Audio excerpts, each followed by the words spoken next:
You can imagine, we got back from Everest, everybody and their cousin is going to get contacted to write something about this, and pretty much all before the bodies get cold. But the problem I had with that, one, was I had no idea how the story ended. Because for me, at least, the stuff on the mountain, while it was interesting, is just sort of the beginning of what was going to happen, and I didn't know whether this was going to turn out ultimately to be a tragedy or whether it was going to turn out to be a story with a happy ending. And frankly, I just had a few things in my life that needed to be addressed. And if a story is worth telling, it's going to be worth telling 4 years or 10 years after the fact. If you got to do it right then, it's probably you can go ahead and skip it. I really had not decided. I decided I probably would not write a book.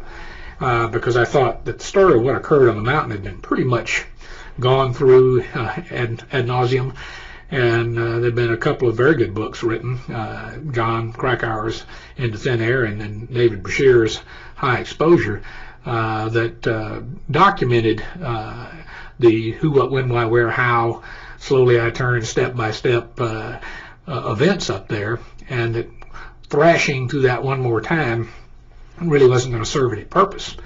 But what I ultimately wound up being interested in was really the story of those individuals who wind up remaining, because that's a part really that rarely gets told, although it certainly is on the minds of individuals that go up there.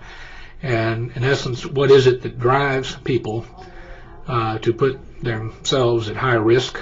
What price is paid by themselves and by their family?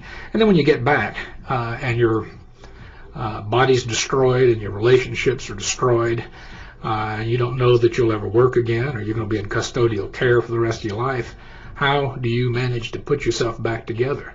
You know, how do you get through that and ultimately get to be a functioning person again?